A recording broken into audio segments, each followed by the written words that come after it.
on and stay positive, which is very, very essential for a student. Yeah, when you think positive about your studies, about your subjects, and about your exams, you remain positive, stress less, maybe less stress, right? So try to be positive, stay positive. Okay, now let us begin with the class. We have completed all the types except oxidation, reduction, and redox, isn't it? We still have not covered oxidation, reduction, and redox type of reactions. This is basically a classification of chemical reactions based upon if oxygen is being used in the reaction or not. Like, for example, say you have a chemical reaction like iron plus, I'm just writing down the reaction here, iron plus oxygen giving you Fe2O3, right? So in this particular reaction, of course, it's a type of combination, but then especially if you take a look at it, there is oxygen being used. If you have oxygen being used, you call this reaction, you call the reactions in which oxygen is being used as oxidation reactions. So oxidation can be simply defined as addition of oxygen,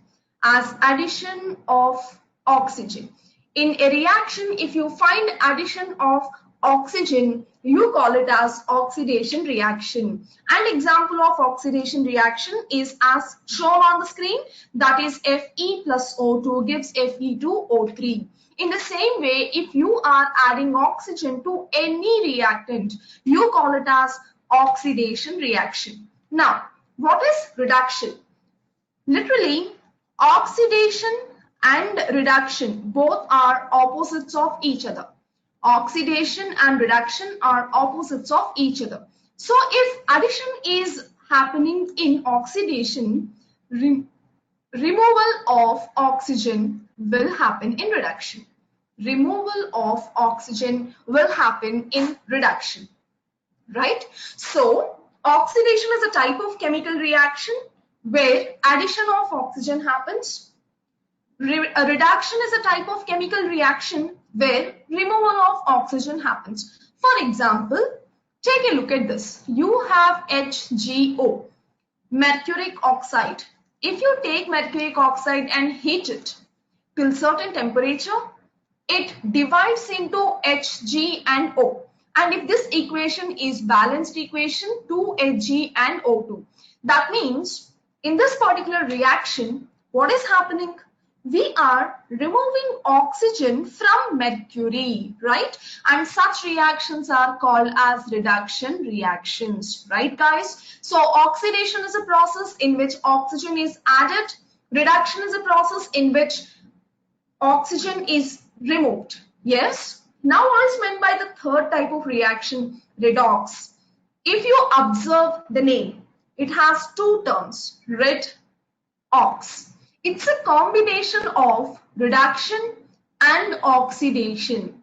If you find a chemical reaction in which both reduction and oxidation are happening simultaneously, you call such reactions as redox reactions, right? Both oxidation and reduction happen simultaneously in such kind of reactions. For example, if you have magnesium oxide, and if you have added carbon to magnesium oxide, what has happened is magnesium has lost its oxygen and carbon has acquired that oxygen. So what has happened as far as we are concerned with magnesium oxide, it has lost oxygen, right? So it underwent a process of reduction.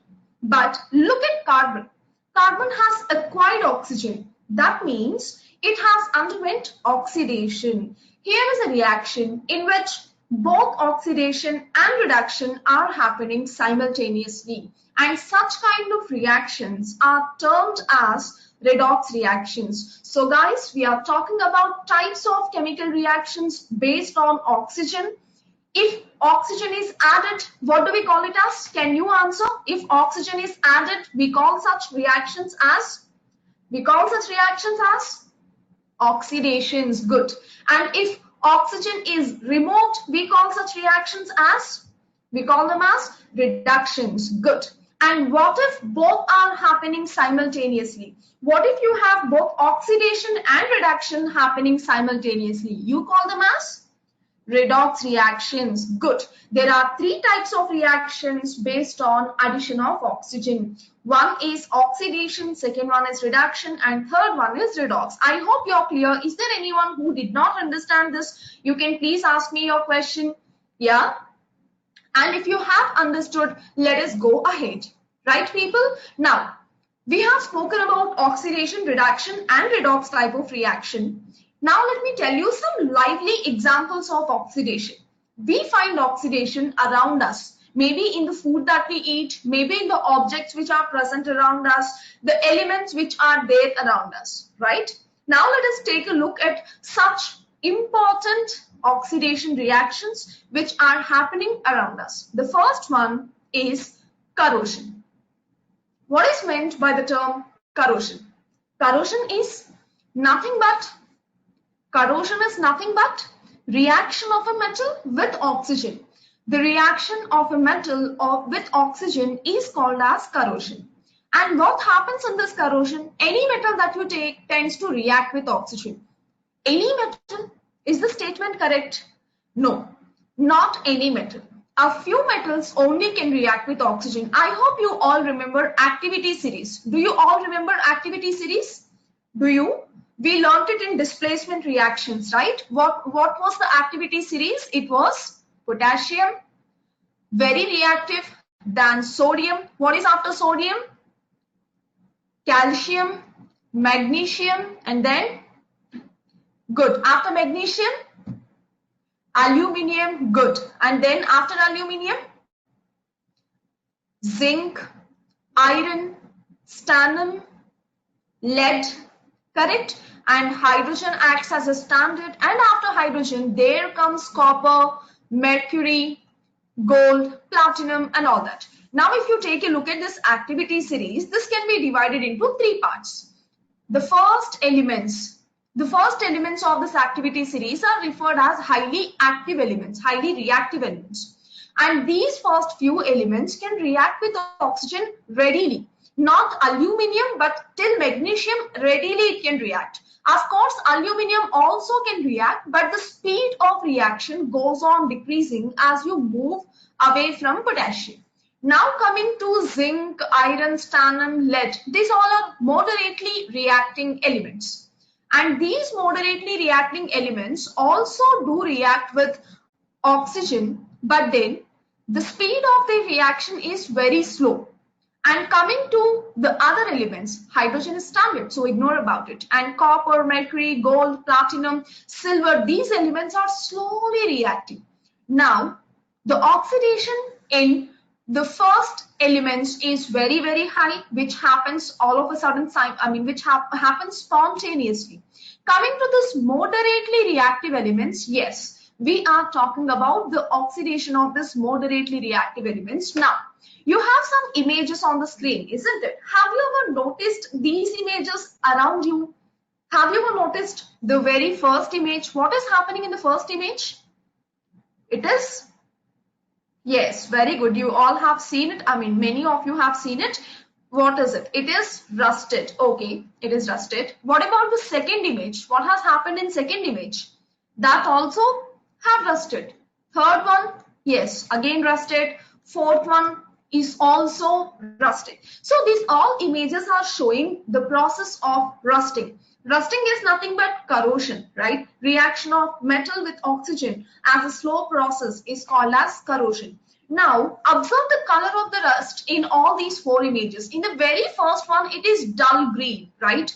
The color of the rust here is dull green. In the second case and in the third case, it is reddish brown.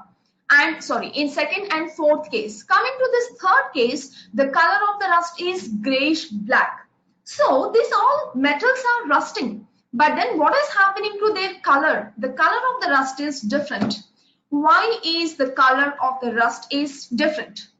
Because when rusting is happening, it leads to formation of an oxide of the corresponding metal. If you look at the first one, this is made up of copper. When copper is rusted, when it reacts with atmospheric gases, it leads to formation of copper carbonate and copper hydroxide, and that is dull green in color. So the rusted copper coin looks dull green in color. Coming to the second and fourth image, they are made up of iron, and iron after oxidation gets converted into iron oxide. And iron oxide, the color of iron oxide is reddish brown. That's why these two images looking like red color or reddish brown in color. Coming to third one, this is made up of a metal silver, and silver oxide, oxidation of silver causes or leads to formation of silver oxide, and silver oxide is grayish black in color.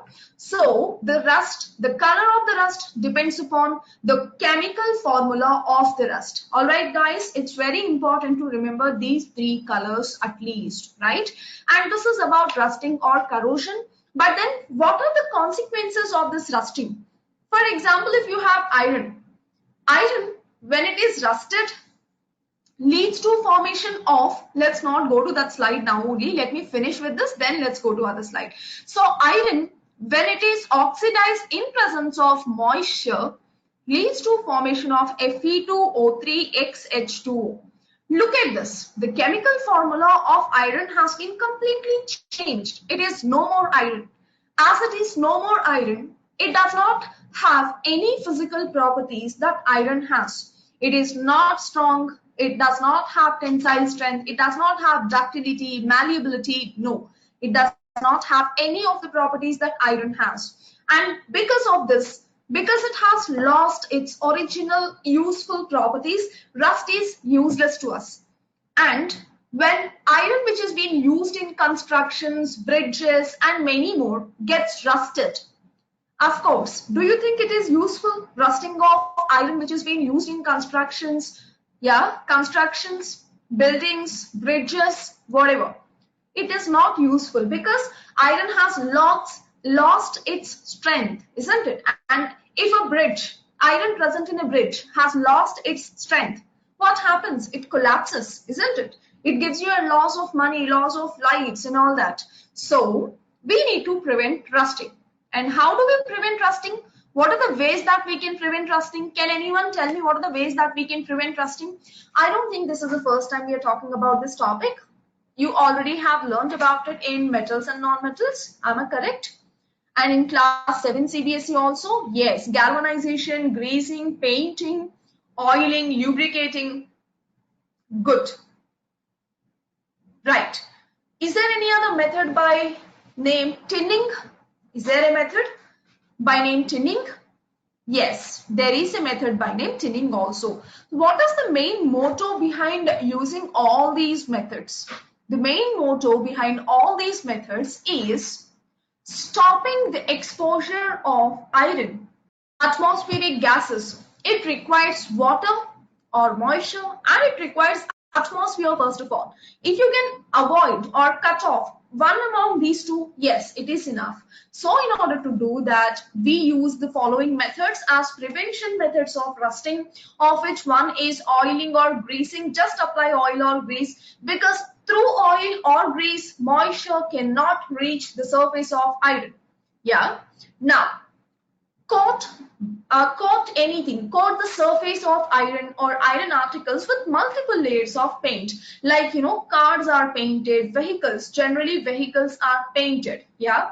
And then you can even coat with plastic. If you have ever seen electrical wires, they are insulated for two reasons. One, the insulation by plastic does not let does not let anybody get caught of electricity.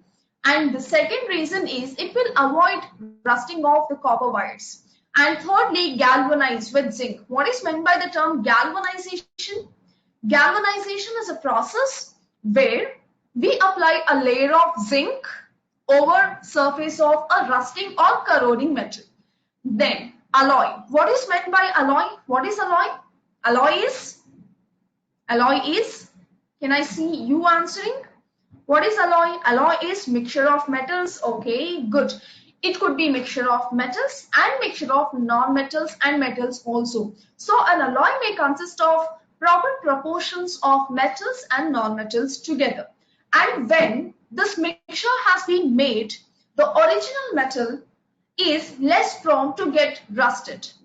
Then electroplating. If you have ever heard of the terms like 1 gram gold, gold plated, silver plated, platinum plated jewelry, yes, that is nothing but electroplating. We apply a very thin layer of non-corroding metal over the surface of corroding metal in order to prevent rusting. And the last one is you can use a very thin layer of non-corroding material, and that non-corroding material need not be a metal itself. You can coat the corroding materials with graphene, with carbon fiber, or with a very thin layer of non-corroding synthetic material, right? So these are the methods. These all are the methods through which you can avoid or you can prevent from rusting. Yes? Great. Now this is all about rusting and corrosion. Let me just go back. Guys, are you able to hear me? Is there anyone who is not able to hear me? Is there anyone? You are able to hear me, right? Ismail, if you have audio issues, please refresh. Good. Now, what we were talking about in today's class, we were talking about oxidation, reduction, and redox reactions, and thereon we came to examples of oxidation. One best example is rusting, and after rusting, we started understanding the conditions for rusting, and we started understanding the products of rusting, the colors of the rusted products, and then prevention methods of rusting. That's what we have been talking about. Now, all this while, we were talking about oxidation of metals. Yeah, we were talking about oxidation of metals. But then there is something else called as oxidation of food materials. Have you ever bought a packet of Lays? Have you? Yeah. Have you ever noticed a gas being filled in the packet? Yeah, it is filled, isn't it? It is never empty, only with chips. It has some gas which is filled. Do you think that is normal atmospheric gas or air? Or is there something special about it?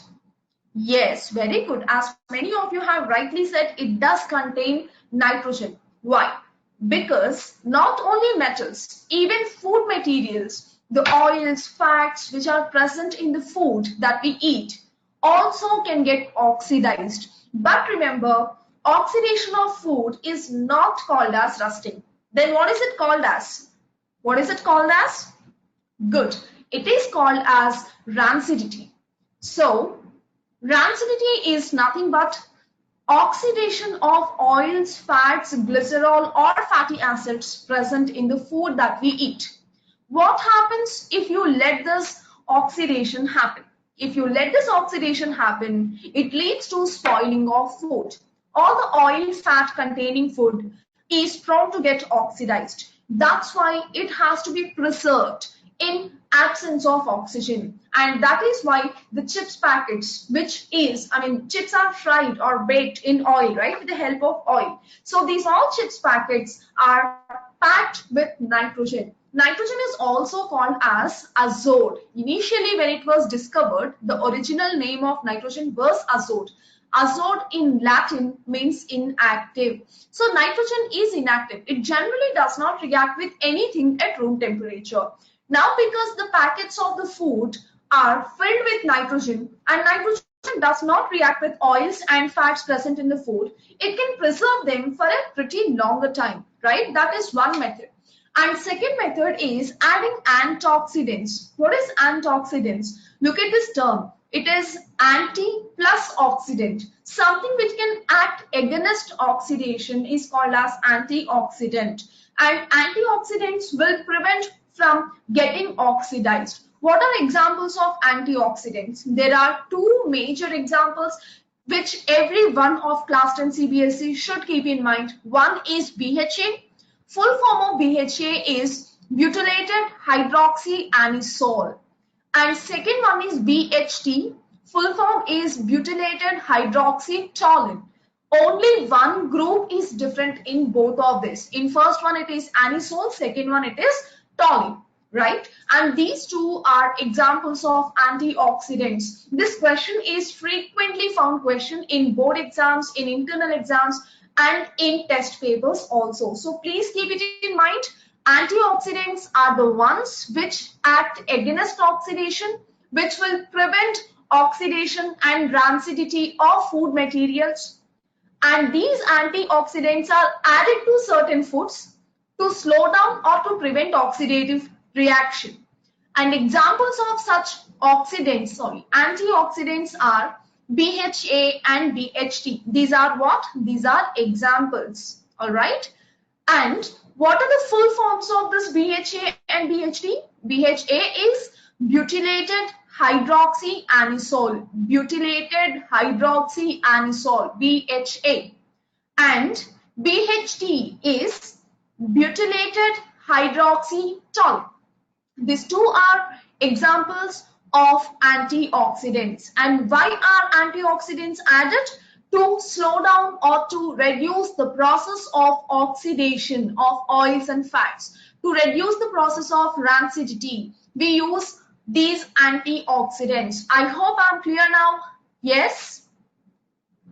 Right? Yeah, is there anyone who did not understand, who wants me to repeat or who wants some help? You can please put it in the chat box. If not, let's go on. Okay, one method is adding antioxidant. Another method is adding inert gas. And one more method is don't add anything, but don't even let oxygen to enter, to come in contact with the food material. You call it as vacuum packing. In vacuum packing, what happens is all the air which is there in the food packets gets extracted, gets pumped out so that there is no oxygen which is available for the food materials to react with. As a result of this, the shelf life time of food materials can be increased. And one more thing, refrigeration. This is what we commonly do at home, right? We just freeze everything that has to be preserved for a longer time. Refrigeration also can reduce, but then of course not to a greater limit. Only to a limited extent of time it can reduce rancidity. Now, packing of food protected from light. This again is not applicable for all the food materials. Now, what are we talking about? We are talking about rancidity. What is rancidity? Rancidity is nothing but oxidation of food materials. In food materials, what gets oxidized? Oils, fats, fatty acids, glycerol, etc. gets oxidized. What happens if these food materials get oxidized? Getting oxidized is nothing but getting spoiled. If the food materials are oxidized, it means they are spoiled. They are unfit to be consumed. So, we have to prevent oxidation of food materials. If you want to make it fit for consumption, if you want to preserve it for longer time in a healthy way, you have to avoid rancidity. How do you avoid rancidity? By the following methods. The very first method is, let me just clear up this area so that, yeah, it becomes easy for you to grasp it. Now, the very first method is antioxidants. Adding antioxidants. What is meant by the term antioxidant? It has two different words. One is anti and second one is oxidant. Anti means against. Oxidant, oxidation. Antioxidant is a material which acts against oxidation, right? And two examples of antioxidants are BHA and BHT. The second method is vacuum packaging. Vacuum packaging means you have to remove all the air present in the food package, and this leads to no oxidation of food. Third method is adding inert gas like nitrogen to food packages. Yeah, like that's what happens in the packages of Lay's, Kurkure and all. Fourth method is refrigeration. Freeze the food. It does not react with any atmospheric oxygen, but then this is not 100% preservation method. Now, fifth one, packing food which is protected from light. Don't expose food to light. This also can reduce rancidity. This also can reduce the levels of oxidation with the food materials. So this is what about oxidation. Oxidation of metals like rusting or corrosion, and second one, oxidation of food, which is nothing but rancidity. Both are not helpful to us in a greater way, so we have to prevent both of them. And you have seen the prevention methods for rusting, and you have seen prevention methods for rancidity as well. With this, guys, we have completed first chapter, that is chemical reactions and equations. Now, what I want you to do is, if you have had any doubts in the first chapter, that is chemical reactions and equations, share your doubts with me. Okay, I'll tell you the structure from right now. Okay, the very first thing, let us share the doubts. Ask me whatever doubts you have about first chapter, and let me clarify your doubts. And once you are done with the doubts, let us take a look at the textbook, NCERT textbook, and see if everything is covered. And then I'll tell you what you have to do about the first chapter now. And later, let us start with the second chapter. Okay, we are going to do 4 steps now. 1, I'm going to ask you doubts now. Share your doubts. So before you could share your doubts with me, let me tell you something. I'm just opening a slide for you which has a table with all the types of chemical reactions, their definitions, and the general formula. Commonly, how does it occur? How does it look like? Okay, so this could be of some help to you to remember definitions of all the chemical reactions. Combination, decomposition, precipitation, and neutralization. These two fall into the category of what? Double displacement. Yeah.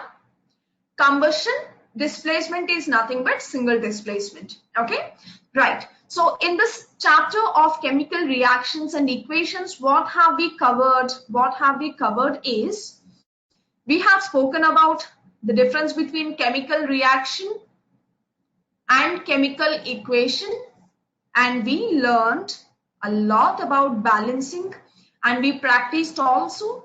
After that, we spoke about types of chemical reactions, did we? And later we spoke about rusting, corrosion, rancidity, whatever, right? So 4 major aspects of this chapter. Now this is the time for you to ask me your doubts, right?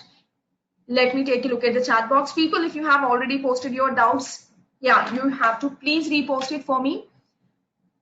Okay, redox, relation of light with oxidation, because a few oxidation reactions are greatly influenced by light. Light is nothing but a source of energy, right? So if you don't give them a source of energy, photochemical reactions or the reactions which happen, which get influenced with the help of light, cannot happen. But then this is not applicable for all the food materials. It is applicable for only few food materials, okay? And then somebody who asked me about redox reaction. It's a type of reaction where you have both oxidation and reduction happening simultaneously. Oxidation and reduction happening simultaneously. Like you have MgO plus C giving you Mg plus CO. The same example. Now, MgO has lost its oxygen. What has happened to this then? It underwent reduction, right? And carbon has uptaken that oxygen and had become CO. That means it has underwent a process of oxidation. Now, you have one reaction in which both oxidation and reduction are happening simultaneously. Such reactions are called as redox reactions, right? Now, somebody asking me about the last slide. I hope you're talking about this table. There you go. Right. Okay, there is a, I mean, there are many responses in the chat box. I hope I missed a few. Let me just go back and check. Example of rusting being advantageous. There are no great advantages of rusting, but then there is one method called as thermite welding, in which you use rust to weld metals. Right. those who are asking me, about the notes, yes, my dear people, you can download all these notes from the website, and I hope you all know how to download it. Then antioxidants. Antioxidants are the ones which act against oxidation, which will reduce the speed of oxidation. See, whenever you come across these terms, pause for 1 second. Read the term twice or thrice. In chemistry, most of the words themselves will give you the meaning. Look at antioxidants. I already have told you before a while, isn't it? Antioxidants, split it into two words. Anti plus oxidant. Anti means what? Against. Oxidant means oxidation, something which causes oxidation.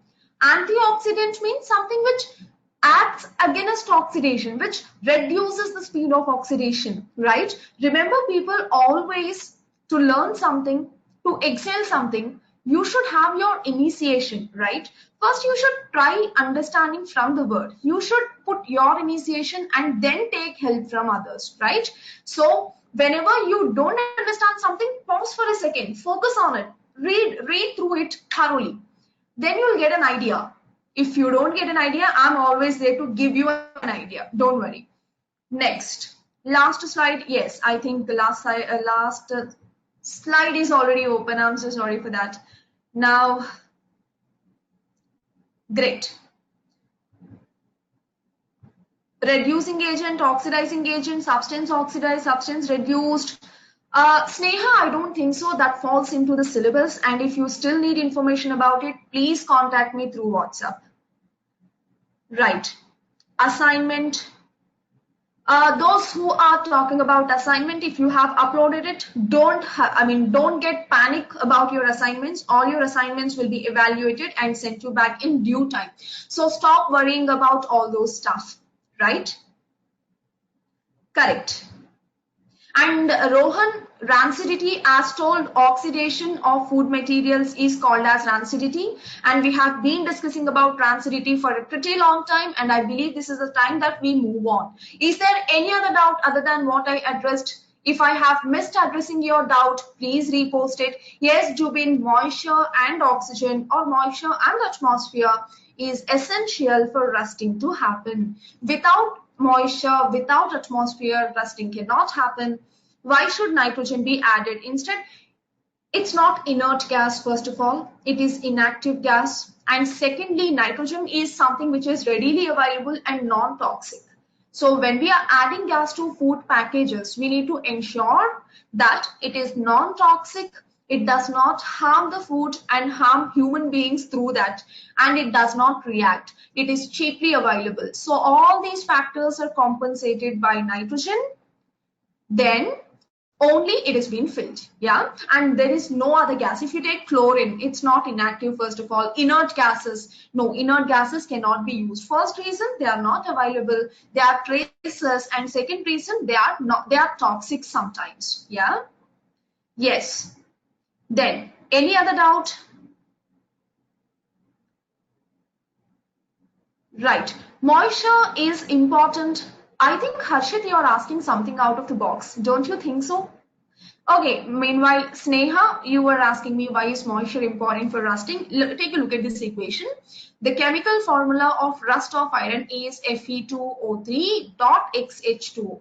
So the chemical formula of rust itself says it has H2O. So without this H2O, the rusting phenomenon itself is not complete, right? It is highly essential, right? Then, Rahi, I don't get what are you trying to ask. You're trying to ask about something which is not even related to the topic, I believe. Yes? Right. Good. Great. I believe, okay, there is one more. What will happen if we will add MgO with H2O? Yeah, they lead to formation of magnesium hydroxide. I guess that's an activity. Yes? Right. So guys, let me tell you a few things about asking doubts. All your doubts related to the topic are taken care inside the class. But I don't know why, I today see many of you asking doubts which are not related to the topic. See, there is no problem explaining those doubts to you. But then for you, if I stop and explain you something which is not related to the topic, it will affect the time of other students also. So please be conscious when you're asking me doubt. If you have a doubt related to what we are discussing on that day, what we are talking on that day, please ask. If you find the doubt is not related to the topic, something out of box, which already has been spoken by me and you're asking me again and again repeatedly, please make sure that such doubts are spoken in WhatsApp. That will save your time, my time, and other students' time. Do you agree with this point? Can I see your view in the chat box? Do you think what am I saying is not correct or not to be followed?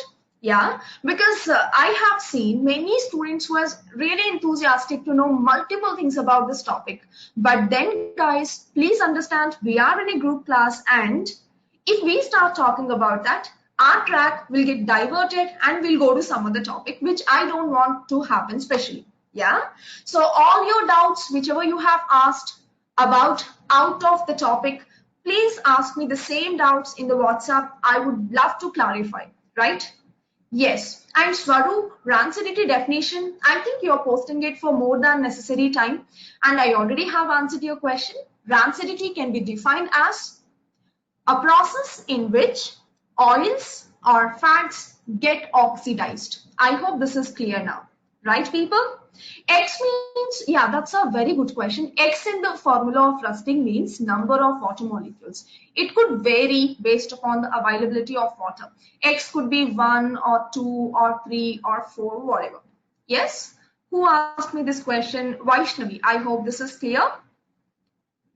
Can redoxidation happen in space? I don't think we have to talk a lot about it, but then let me tell you, in space, as in if you're talking about sun and stars, no, they don't happen there. And what happens there is nuclear reactions. Yes. Why food in sunlight? No, as told, a few types of food materials do react very quickly in presence of sunlight. Like there are few reactions which are photochemical, right? We studied about photochemical reactions. Such kind of food materials should be avoided from sunlight or from light to avoid the reaction. Yes? Correct. Right. Now, as told, our next step is, I hope I have cleared all the doubts which are related to the topic. Now, as per what I have told you, I'm taking to the soft copy of textbook. Take a look at this.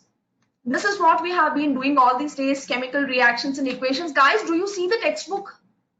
Do you? Yes, this is NCERT textbook, a standard textbook for CBSE, we all know. We are covering, actually we have covered activity 1.2, 1.3, and then we have covered how to write chemical equation, balanced chemical equation, how to balance chemical equation, the steps, and then the types of chemical reactions. Did we? I hope we did. Yes, decomposition reaction. Before that, there is combination reaction. And after that, displacement, double displacement, and later some activities of double displacement.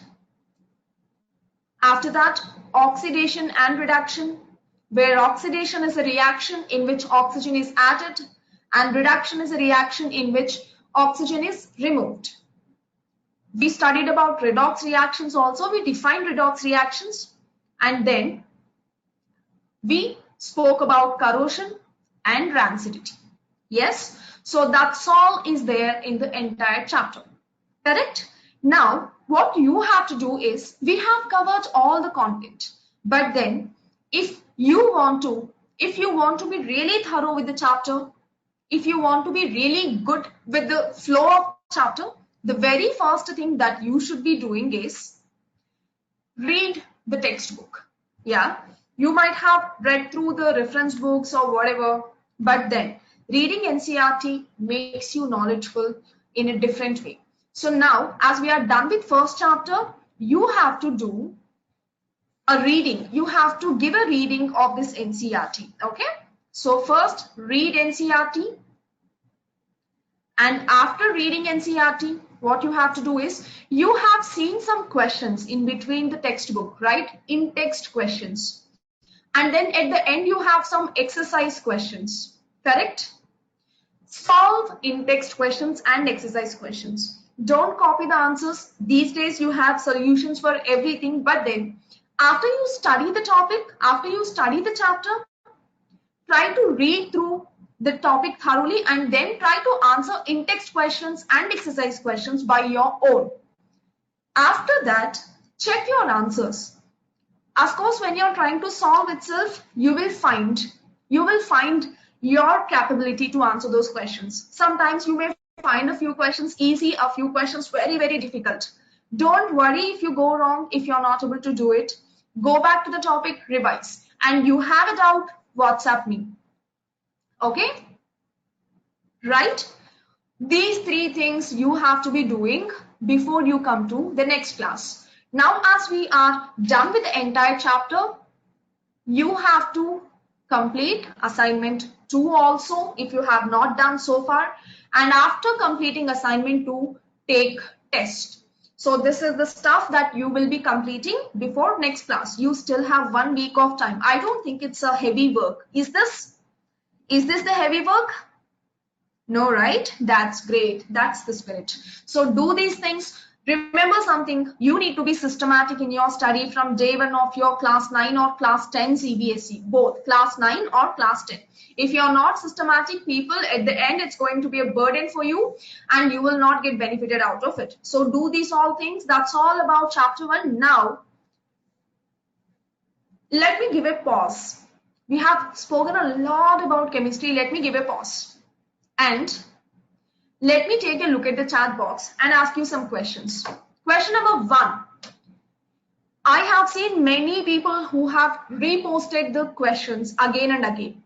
My dear students, if your question has been addressed, that's well and good. But in case if it is not addressed, post it once now. Only once. And only those who have doubts, not everyone else.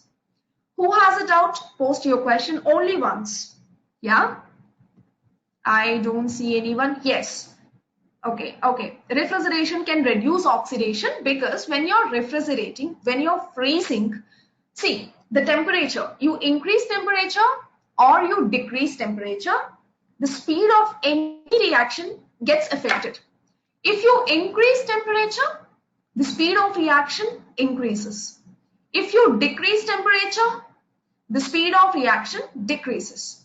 When you are freezing, the speed of reaction decreases. So, of course, speed of oxidation also decreases. And I repeat, if you are posting your question for multiple times, even now, I'm not going to address. Because as told, if you post it multiple times, I tend to miss the actual questions posted by other students. Please don't do it.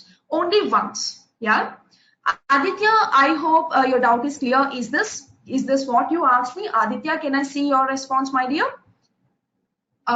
Is this what you asked me? If your doubt is clear, say yes. If you still have a doubt, please continue. The second question is by Harshita. Double displacement. Okay, Harshita, I think double displacement is a pretty long subtopic and it's going to take at least 10 minutes of time. Harshita, why don't you please talk to me on WhatsApp? Are you okay with the solution, Harshita? Aditya, your doubt is clear. I'm glad. And Harshita, can I see your response, my dear? Can I see your response? Okay, but Harshita, please ping me soon after the session. Let's work on it and get your doubt cleared after the session itself. Okay, I don't want it to be kept on a hold for longer time.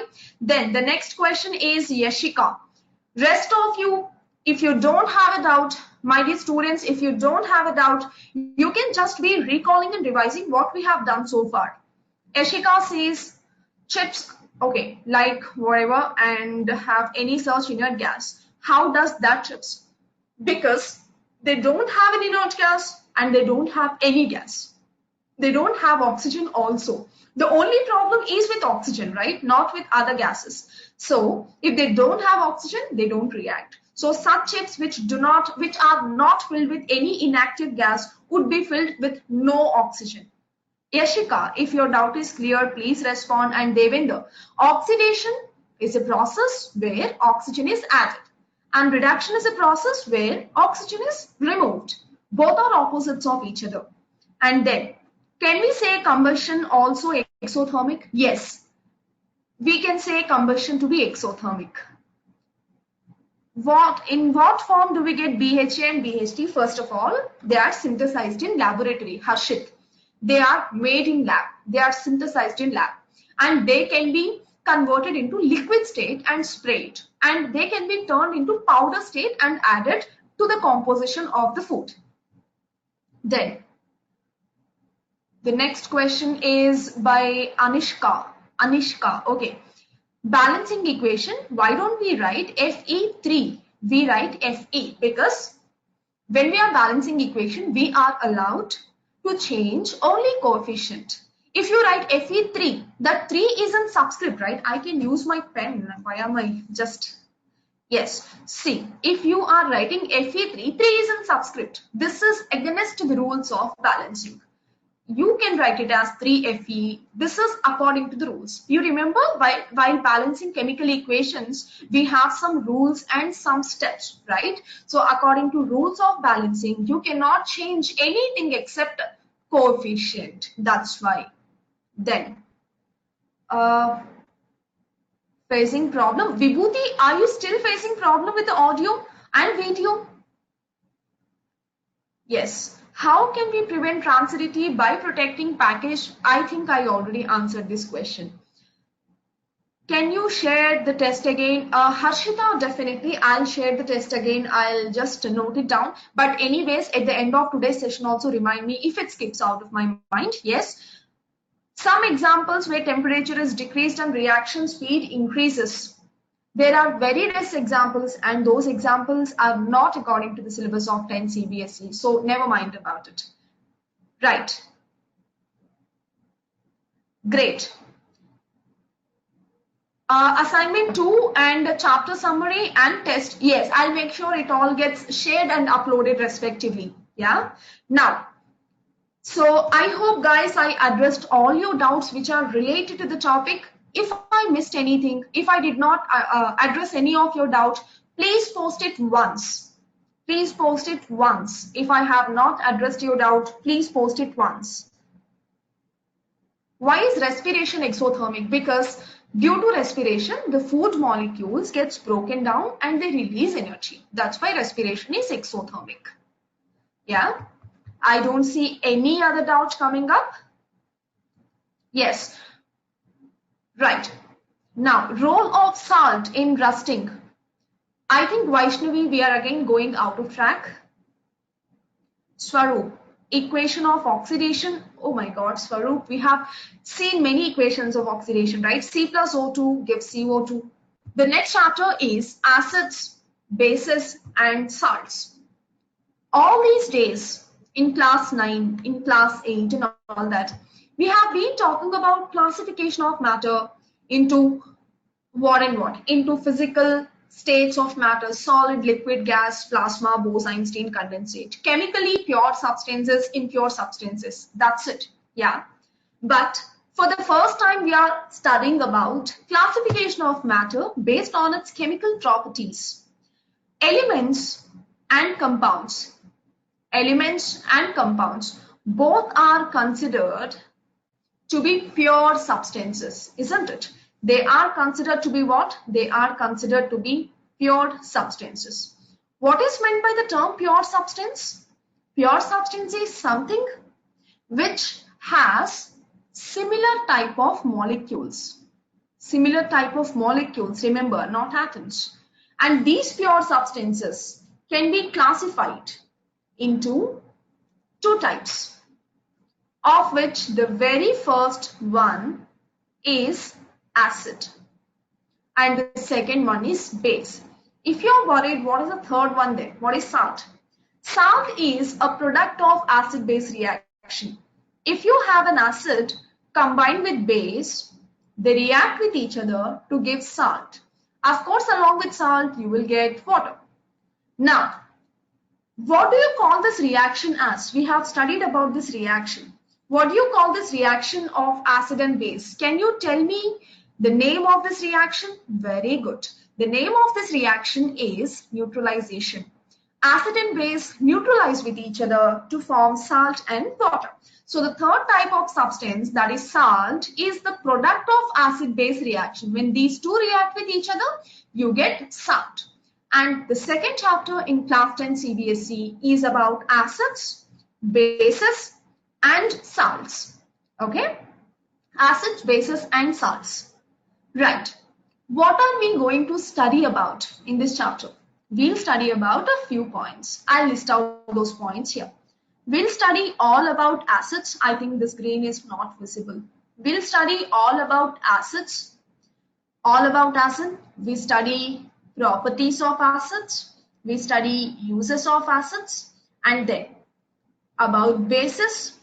In bases also we study properties and uses. Later we study about indicators. And after studying about indicators, we study about neutralization. Of course, neutralization leads to formation of salt. So we study about salts. And at the end, we even study about uses of salts.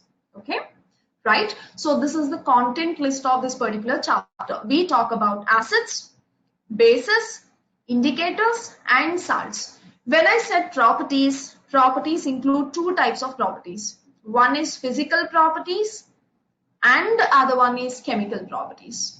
Okay. What is physical properties? Is there anyone who can tell me what is meant by physical properties? Physical properties are, I don't see anyone answering. Appearance, taste, okay. No new product, that's physical change. That's why I asked this question. Very good. Change in state, color, texture, state. Good. Physical properties are the ones which can be felt by the physical senses, like color, taste, texture, size, shape, and all. And chemical properties are the ones related to chemical composition or chemical formula and their chemical reactivity. How do they react with oxygen? How do they react with hydrogen? How do they react with something else? Okay. So about acids, we study about all physical chemical properties and its uses. Now, let us begin with acids. Yeah, let us begin with acids, but then let us define acid first before talking about it. Before discussing about its properties, let's understand the definition of acid. What is acid? How do we define it? In class 7, I guess, we have studied acid to be something which is sour in taste, isn't it?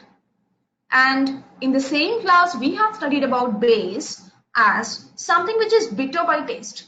But let me tell you, that's not the definition of acid and base, but that is the property of acid and base. Today, let us define acids and bases based on actual chemical aspects. How do we define it is according to a theory which is given by a scientist, Arrhenius. We call the theory as Arrhenius theory of acids and bases. What does this Arrhenius theory of acids and bases talk about?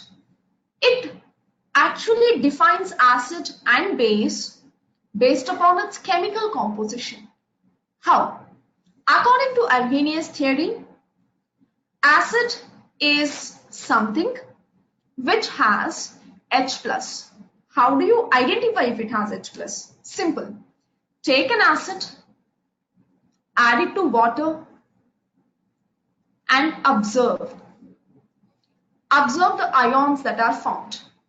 If you have H+ ion formed, yes, the substance is acid.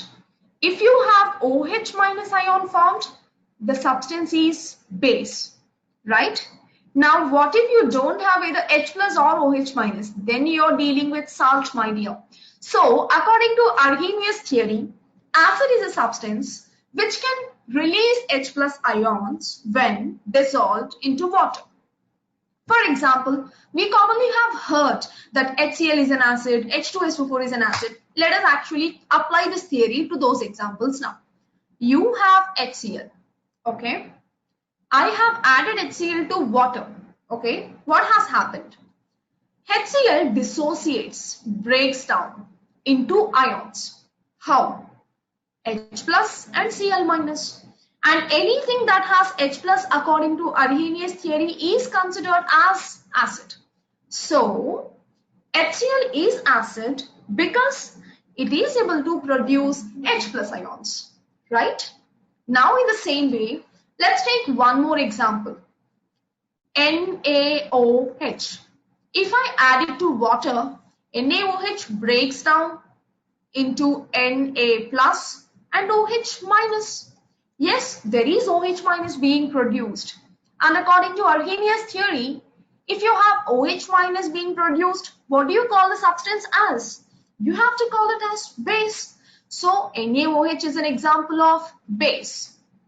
Some more examples of acids and bases. We can apply the same theory for those examples also. Now actually you are going to apply and tell me. Okay. So I have H2SO4. What do you get if you dissolve H2SO4 in water? You get 2 atoms of H plus and SO4 minus 2. So what is the substance? Acid. Who is the first one to say? Yashika. Good, Yashika. And then is Harshit. Good. Right. Now, I have MgOH twice. I'm not dissociating and showing it to you, but you have to try dissociating and answering the question. It is base. Why? It has OH minus, so it's a base. Now let me give you one more example. I have AlCl3. I dissociate into water. I get Al plus 3 and I get 3 Cl minus. What is this? It doesn't have H plus and at the same time it doesn't even have OH minus. So, if you have a compound which neither has H plus nor OH minus, you call it as salt. So, AlCl3 is an example of salt. Right, people? This theory is called as Arrhenius theory. Arrhenius theory. Arrhenius theory of acids and bases, because he has given another theories also. So, we have to specify Arrhenius theory of acids and bases. According to this theory, acid is a substance which furnishes H plus ions in presence of water. Base is a substance which furnishes OH minus ions in presence of water. And the salt is a substance which neither has H plus nor OH minus ions, right? Now, I'll give you one more technical terminology for these H plus, OH minus and all that. Take a look. H plus ions are generally called as protons. OH minus ions are commonly called as hydroxyl groups. In your textbook, if you find these words, don't panic, don't get confused. Protons is another name for H plus, OH minus is also called as hydroxyl group. Okay. And third thing that you should be knowing is, I told you that these H plus ions are released in water if you take acid, correct? Now I have HCl, which is an acid, and this HCl is added to water. Yeah, according to theory, it should give H plus. Okay, but this H plus, this proton is very, very reactive and unstable. It will not stay calm. It's very naughty and it goes to H2O and combines with H2O partially. As a result of this, what happens? A new bond is formed between proton and H2O, leads to formation of H3O plus. What did I do here? I just have clubbed H plus with the water, nothing else. I hope you're clear with what am I saying. According to Arrhenius theory, take a look at this example. You have HCl which is dissociating into H plus and Cl minus in presence of water, right? This H plus is unstable and it combines with water and leads to formation of a clubbed molecule called as H3O plus. So this H3O plus has a name. What is the name? The name is hydronium. The name is hydronium ion. Now, I can rephrase the definition of Arrhenius acid as any substance that is able to produce hydronium ion in presence of water can be called as acid. Can we call it as acid? Did you understand what I just said? Did you? Yes. If it is producing H plus, you call it as acid. But this H plus is unstable and it will go combine with water to form hydronium. hydronium is formed, it 100% means that H plus was formed, right? So if you come across the words like proton, hydroxyl, hydronium ion, don't get confused, right? I hope we are clear with the definitions of acids, bases, and salts. Are we clear? Are we clear? Right, are we clear? But let me tell you one more thing. If you are someone who is preparing for competitives or NTSC or any other Olympiads, this theory of Arrhenius is the most old theory. It's like a primitive theory. And if you're preparing for NTSC or any other Olympiads or competitives, remember that this theory has many exceptions. Okay? And the reason we are not talking about those exceptions right now is it's not necessary for CBSE. Not at all necessary for CBSE, right? But if you're interested in the exceptions of Arrhenius, we have a weapon by name WhatsApp where we can talk, discuss, and get all the doubts clear, right? This is a very old theory, and after this theory, how many? Some 3-4 theories of acids bases have been proposed, correct? Yes. Now people tell me, is there anyone who has a doubt, or shall we go ahead? Shall we go ahead? Yeah? Right. Now, okay, we are talking about acids, bases, and salts. That's cool. Now, let us talk about acids alone. Let's leave bases aside, salts aside. Let us divide the chapter into 3 parts as already discussed. Acid, bases, salts, and then we'll talk about indicators also. The first part is acids. Let's learn everything about acids that is possible. We know the definition now, correct? Now let's talk about the properties of acid. Okay, we already know some properties. What is the taste of acid? What is the taste of acid? Is it sweet? Salty? No, it is sour. Acids are commonly sour by taste. How? How can we prove this point? Yes, we can definitely prove this point if we know some examples of acids. We see many food items around us, right? Some fruits, some vegetables, processed food and all that. We have some acids present in these foods. For example, lemon. Lemon has an acid. Is there anyone who can tell me that? Oh, already responses here. Swaroop, Zayad, Ramya, Rudraksh, Yashik. Great. Lemon has citric acid. Good. Tamarind. Does tamarind have any acid? Does tamarind have any acid? It has an acid. Okay. What is the name of the acid? Many said no. Tamarind has acid. What is the name? Tannic acid, Jubin. No, not tannic acid. Good. Roman is the first one to answer right. And then after, I think Rohan, I'm sorry. After Rohan, Mehek also answered it correct. Aditya answered it correct. Good. Tamarind has an acid by name tartaric acid. What do we call it as? We call it as tartaric acid. Let us list all these things. Okay. So we are talking about different types of acids which we find around us. The first one which we spoke about is lemon, which has citric acid, and then what is that? Tamarind. Okay. The next one. Next question. Are you ready? Let me see how many of you do answer this correct. Tea. Do you think tea has an acid? No? No? No? No? 2 of you answered it correct so far. One is, I missed it. One is Rohan. Yes. Who is the second one? Who told me the name of the acid present in the tea? Please repost. Other than Rohan? Arnav. Yes. Tea also has an acid, and the name of the acid that is present in tea is tannic acid. Yeah. So we have acids almost all around us. Now, next question. Apple. We all know apple. Does it have any acid? What is the name of the acid? Folic acid? No. Devender is the first one to answer correct. And then Paridhi also answered it correct. Swaroop answered it correct. Very good. Many. Jan Prakash, Rudraksh. Good. Apple also has an organic acid, and that acid is called as malic acid. Right? And now,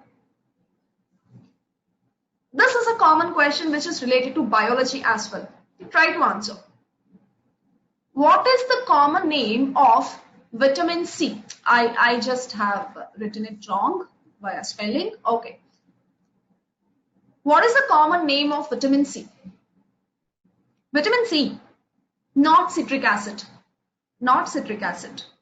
Citric fruits have citric acid. Yeah. Who is this? Gupta. Dakshesh Gupta is the first one to answer correct, and then is Paridhi. Okay. How about remaining? Citrus, citrus, citrus. No, no, no, not at all. And then is Harshita. The reason I'm pronouncing your names so specifically, there are two people in the class, Harshit and Harshita. So Swaroop also answered it correct. Lactic acid, no, it is not. Jan Prakash, correct. Zayed, I didn't ask you that. Hiba, ascorbic acid. Yes, ascorbic acid is the correct name. So vitamin C is commonly called as ascorbic acid. If you look at the name, that also is an acid. This way there are many acids. One final question. Curd, does it have any acid? It has acid. Yes, it has lactic acid. Good. There are many acids in the food that we eat. See, lemon is a citrus fruit. We eat lemon, right? And we eat citrus fruits also like amra, gooseberry, and then we eat oranges and all that. They all have vitamin C, which is nothing but citric acid, ascorbic acid, and citric acid. Tamarind, we eat. It has an acid. Tea, we take. Apple, vitamin C. These all are nothing but our food material. So that means we have acids in the food that we eat. Does it mean that acids are edible? Can we eat acids like this? It's of no harm, is it? Yeah? Yeah? Okay. Now let me take examples of some more acids. HCl. We see bottles of HCl in the lab, right? H2SO4. King of acids. HNO3. Nitric acid. Dangerous. Can we drink these also? Why? We are eating and drinking the first set of acids, but why not second set?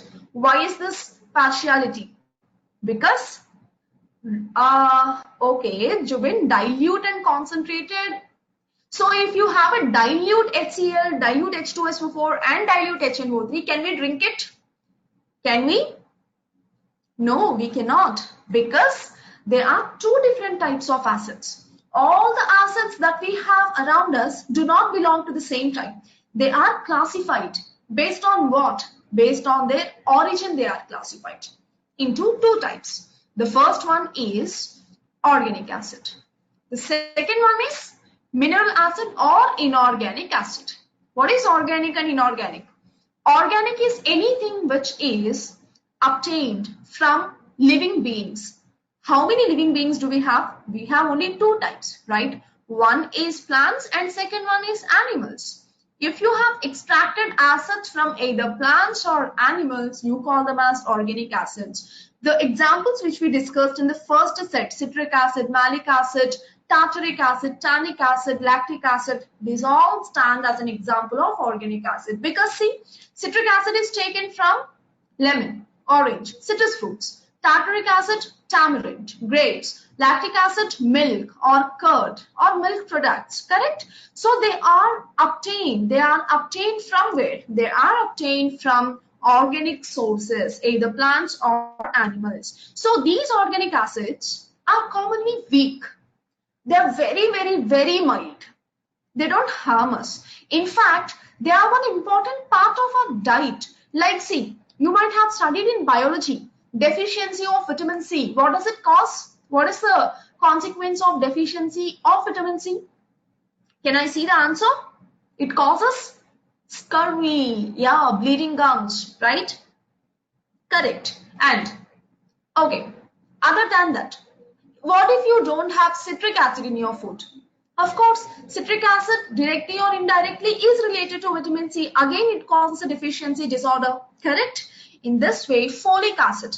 If there is deficiency of folic acid, that also is a disorder, correct? So these organic acids are a part of our balanced diet. If these are not included in our diet, it's going to affect our health, our good being, right? So they're very essential to be eaten. But then look at the other set, mineral acids. They are very, very strong.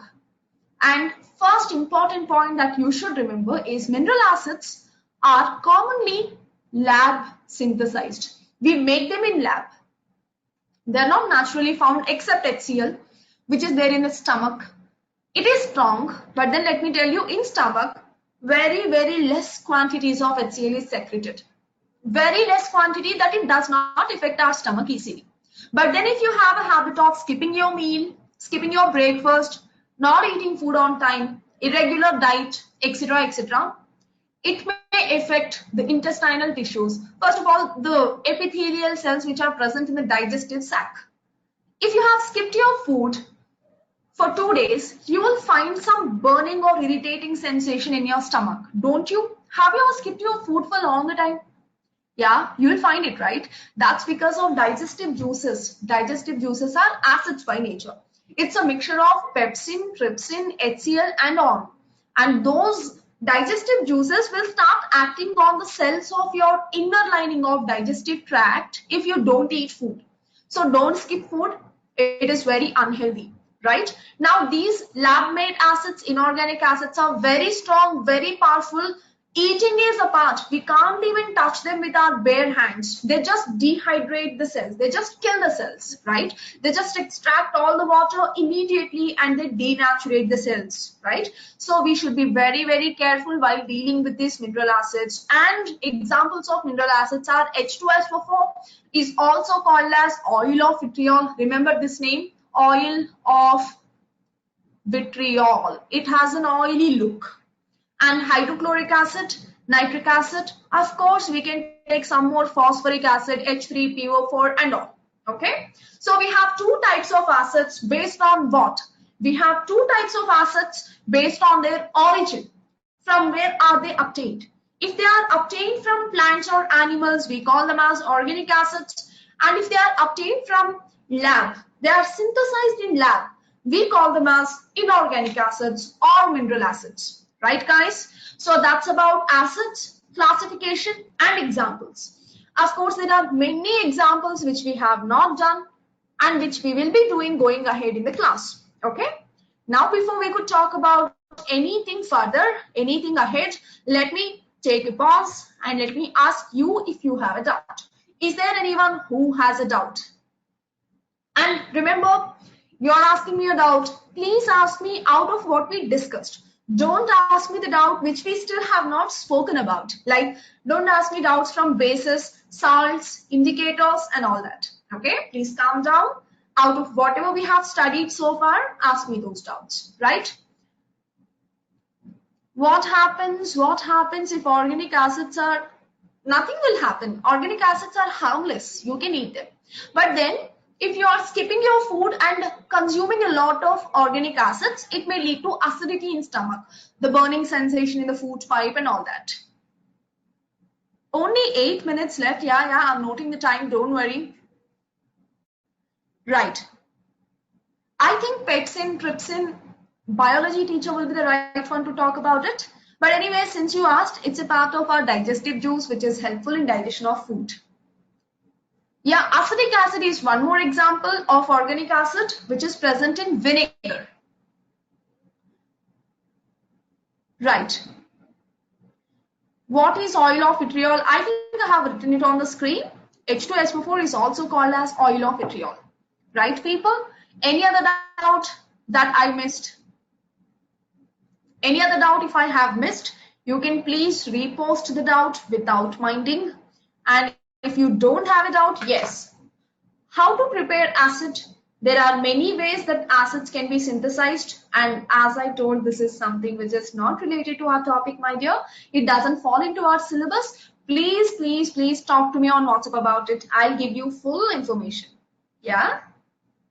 Any other doubt which falls into our topic? Acid and vitamin C, that is ascorbic acid. Yes?